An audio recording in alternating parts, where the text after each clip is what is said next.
ఇప్పుడు కవితకి అంటే ఇక్కడ యాక్చువల్గా ఏంటంటే సార్ ఇక్కడ అంటే ఇందులో అంటే ఒక ఇంట్లో ఇట్లా చీలికలు వచ్చేసాయి, ఆవిడ ఒక టైప్గా మాట్లాడుతున్నారు, ఇటు కేటీఆర్ గారు ఇటు ఎవరి కాళ్ళు వాళ్ళ సొంత ఇమేజ్ని పెంచుకునే విధంగా వ్యవహరిస్తూ ఉన్నారు.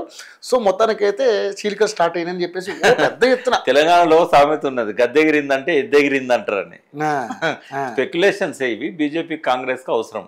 ఓకే, వాస్తవంగా ఏమీ లేని కాడ అంటే వాళ్ళే క్రియేట్ చేస్తున్నారంటారా? అంటే కొద్దిగా స్పెక్యులేషన్ కు ఒక పునాది ఉన్నది, దాన్ని భూతద్దంలో పెట్టి పెద్ద కొండంత చూపెడుతున్నారు, గోరంత దాన్ని. కొద్దిగా గ్యాప్ వచ్చిండొచ్చు, ఎందుకంటే ఆమె జైలు వచ్చిన తర్వాత నాకు తెలిసినంత వరకు ఏంటంటే కొంతకాలం ప్రశాంతంగా ఉండమని చెప్పారు.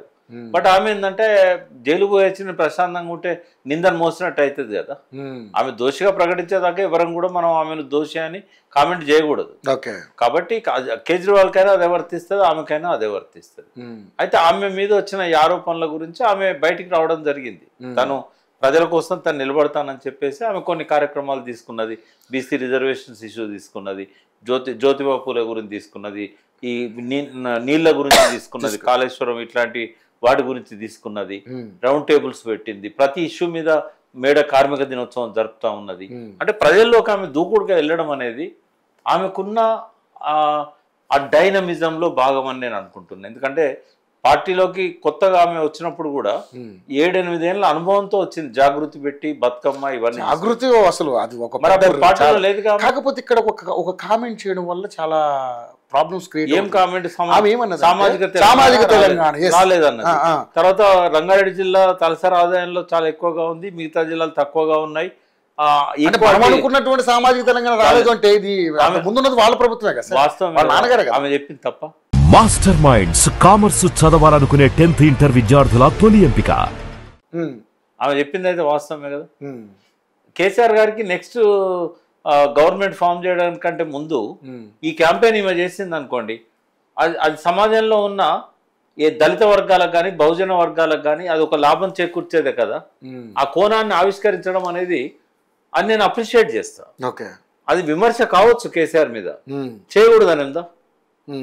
అయితే ఇంటి మనిషి ఆయనంత మాత్రం చేయకూడదా? ఎందుకు చేయకూడదు? సొంత కూతురే అన్న క్వశ్చన్ మార్క్ వస్తుంది. నేను అనేది ఏంటంటే ఆమె జాగృతి, ఆమెకంటూ ఒక సపరేట్ ఆర్గనైజేషన్ ఉంది, వీళ్ళెవరికి లేదు. ఆ కుటుంబంలో ఇంకెవ్వరికి వేరే లేవు.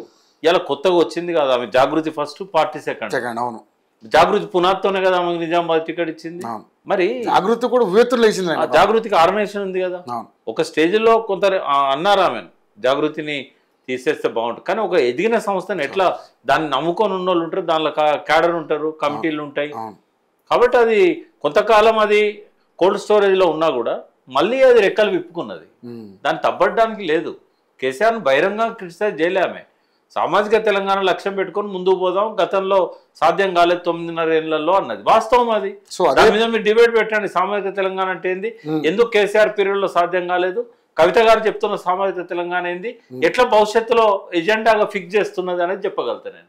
మాస్టర్ మైండ్స్ కామర్స్ చదవాలనుకునే 10th ఇంటర్ విద్యార్థుల తొలి ఎంపిక.